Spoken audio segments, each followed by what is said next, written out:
but the people that were there were helpful in my growth to understand there was something more than what I had. So I'm learning about the gifts of the Spirit and learning about speaking in tongues and learning about the movement of the Holy Spirit. And I remember, so one day I was attending a church when I was in Chapel Hill as a student. Then I went to Duke. I went back to that church to serve as a student intern. And I remember this one day vividly. One of the older members of the church, an elderly man, there comes a point in life where people become far less concerned about what people say because they're just going to say what's on their mind. Have y'all noticed that? There comes a point, and I don't know what, Kenny can't say his age 50, but I don't know what it is, but there comes a point where, you kind of tiptoeing around stuff, before this. Well, they say, how my hair look? Well, it's hair. So, but then it comes, but there's an age. There's an age. We're just going to say that you're like a duck. So there's an age that comes up. And so this man had reached that age. This is the same man, went to visit him, and I remember, and I did a message there one afternoon, and I remember going through here, and I was just trying to grow in ministry and develop my own preaching style, and had seen these different styles, and I'm trying to incorporate styles. I didn't know whether I was supposed to hoop, but I didn't know if I was supposed to groan, and I'm trying to work this stuff out and everything out. So he missed service that morning, because he was already kind of frayed up, and came out that afternoon to hear me speak for the afternoon Usher Day program, whatever they gave. They get a little preachers, a little intern, leftover program. So I was there, and I mean, the message was horrible. I'm just gonna tell you, it was just horrible. This man, so everybody else was kind of encouraged, like, well, keep it up, step up a little, you're gonna be all right. He came to me and said, I got surgery in the morning, and wait, I come out here to hear this S. Right in my face. So he had reached the point. Everybody else was very delicate. And I tell you, and I never entered into the pulpit again unprepared. I mean, I was like, because every time I want to go, every time I want to study anymore, I think about that man. It's been 25 years ago. But the idea was, so this was the man. We were around, and he was in the hospital. Things are not looking good.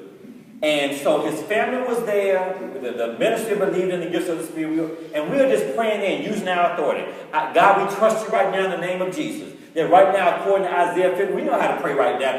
Isaiah 53:5, that by your stripes he's already healed. And so that he was in the bed then in the room. The family was around. I'm there with the preacher. And we just believe in God. And the family members are just crying. And we just believe in God for complete healing, wholeness, and restoration. The pastor and I were getting ready to start debriefing everything, and I appreciated him taking me along in those sacred moments like that. So as we were going to the elevator, I would hear somebody come out the room and say, hold on, wait, hold the elevator. And we were just about to say, I was like, he said, what did you learn about, about how you're supposed to do a visit and how you do all these things?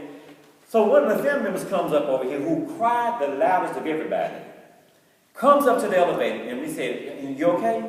And the pastor said, you okay? He said, yeah. She said, yeah. She said, where are you about to go? Which floor are you going to? She said, I'm going to the ground floor. She said, why is that? Because he said, I'm going to go to talk to the funeral home, because he's going to die.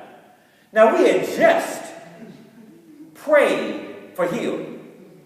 Her actions didn't match the authority that we give her. And what I'm saying as believers, sometimes our actions are not matching what we believe in God for. We got the authority, the same power Jesus had in us right now.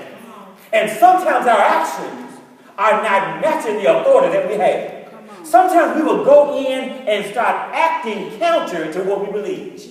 Acting counter to what the word promised. Acting counter to what God said we're supposed to do. We'll start acting counter to those things when our actions do not correspond with authority. Second point I want to share with you very quickly. I remember years ago reading this story about in the Midwest they had a serious drought going on. And in this town, they was being ravished because they had out there an hour somewhere, and it was just being ravished because there was no water around there, and they were in drought stage, and things not looking good, things not going well. And so they called for all the churches in that community to come together to pray for rain. Because they knew without rain that their crops were going to die, the cattle was going to die. They knew that things were not going to look good. And so they went out here and formed a prayer circle in one of the fields. And says, we're going to be praying and believing God right now for rain. So they went in, and they must have been praying about what happened around here. So we went out and had for rain. And so in turn, they're out there, so then in the desert, in this field, everything's looking rough, it's not looking good, it's looking challenging. And as a result of that, they are there as a result of being in this field. They are praying. And then as soon as the person says amen, then there's a little girl that's about 5 years old, just took off running. As soon as they said amen, all the people out there feeling the dust, no moisture in the ground, everything's brittle, and she just takes off running. And so she was gone for about 5 minutes and came back running. And they said they could see her from a distance. And he said, where'd you been? What happened? What'd you do? He said, we just prayed for rain.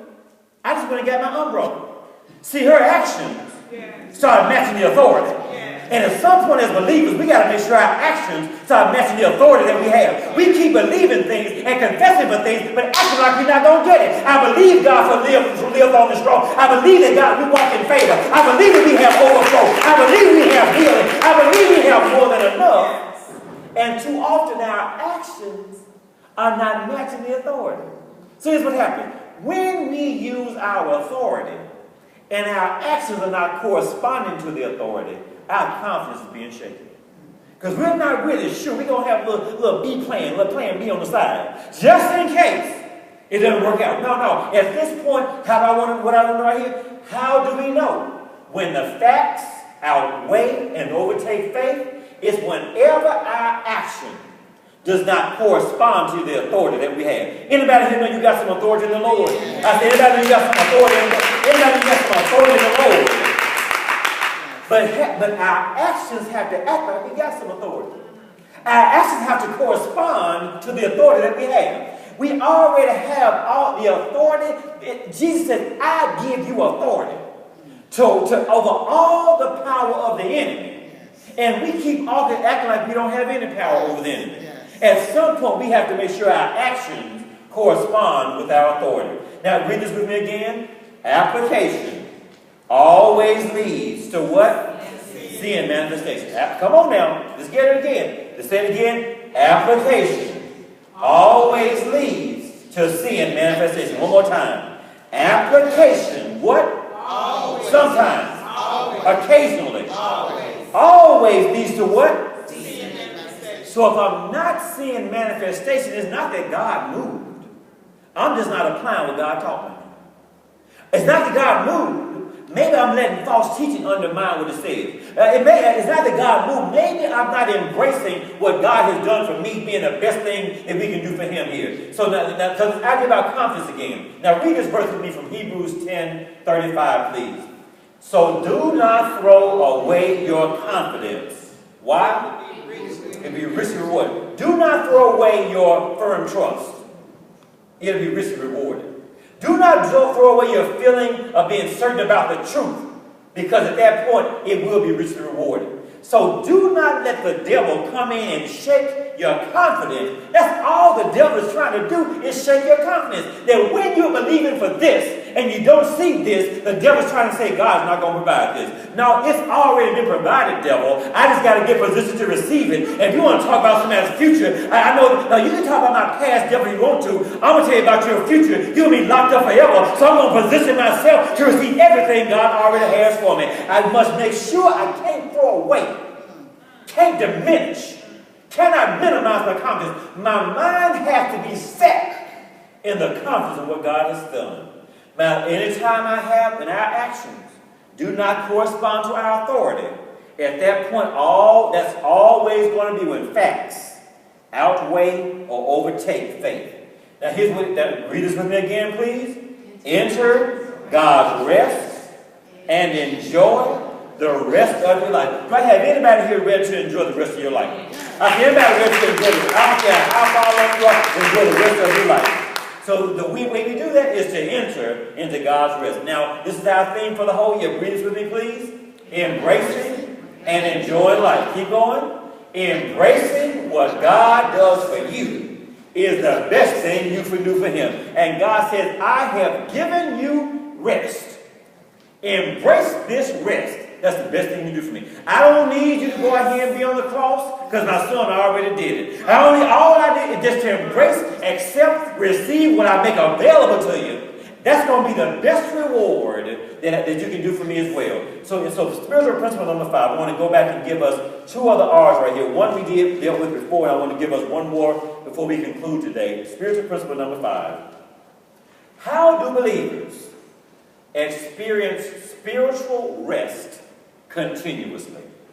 How do we experience spiritual rest continuously? Last week took a look at this, and we said this whole chapter, Hebrews chapter 3, beginning at verse 9 all the way through to the end, and most in chapter 4 all the way to about verse 19, are all talking about the Hebrew children, Exodus, and also in Numbers, coming out of Egyptian captivity. Now I want you to see this very carefully now. So, the very first time in the Word that it was prophesied that the Hebrew children would be in Egyptian captivity for 400 years was not in Exodus. So if you look at the book, Genesis, the beginning. Exodus, that means they're coming out. Every title had a particular meaning. Numbers, the number of men that were 20 or older who could fight. Deuteronomy, second law, because the people had already died who had the first law. So it was the children of the people or the grandchildren. So there was a second, a reminder of the law. So the very first time, though, anything was said about the Hebrew children being enslaved was not in Exodus, not in Numbers, not in Deuteronomy, but it was all the way back in Genesis. So at this point, let's read this together. From Genesis chapter 15, 13 through 16. Let's read that together. Now before we read this, now Abraham's name got changed from Abram to Abraham in Genesis chapter 17. This is Genesis 15, while he is still Abram. And this is being shared for centuries before the Hebrew children ever get enslaved. This is when God is first calling Abram to be Abraham to go in and become the father of all nations. All right? Let's read this together, beginning at verse 13. Then the Lord said to Abram, know for certain that your offspring will be sojourners in a land that is not theirs, and will be servants there, and they will be afflicted for 400 years. This is centuries before that occurred. Keep going. But I will bring judgment on the nation that they serve, and afterward they shall come out with great possessions. Look what happens now.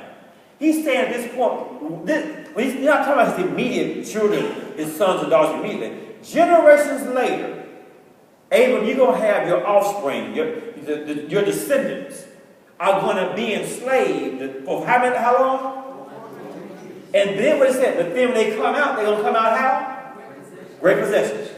Now, most of the time when folk are enslaved, they don't leave out of enslavement and get set free with great possessions. We still wait on 40 acres and a mule. So the idea was, but they said, but when they come out of 400 years, they're going to come out with great possessions. So let's fast forward over here to Exodus chapter 14.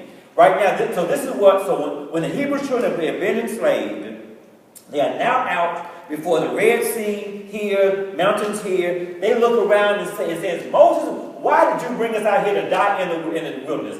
Why did you not leave us in Egypt where we were enslaved? Look what Moses said. Read this with me, please. Exodus chapter 14, 13 and 14. Read this together. And Moses said to the people, and anytime your confidence is about to get shaken, I need you to remember this verse right here. Anytime you see facts starting to outweigh faith, starting to overtake faith, I'm going to need you to remember this verse right here, 13 and 14. Let's read this together. And Moses said to the people, what? Do not be afraid. What? Stand still. So don't be pacing back and forth. Stand still so you can hear from the Lord. Keep going. And see the salvation of the Lord, which he will accomplish for you today. Keep going. The Lord will fight for you, and you shall hold your peace. I don't care what problem you're going through, and I don't care what challenges in your life. That promise that was made right there is also that don't let fear cause you to get your confidence shaken. Stand still, stand firm in the word, and see how God's going to move. God has already worked it out. You over here trying to figure it out, and God has already worked it out. Just stand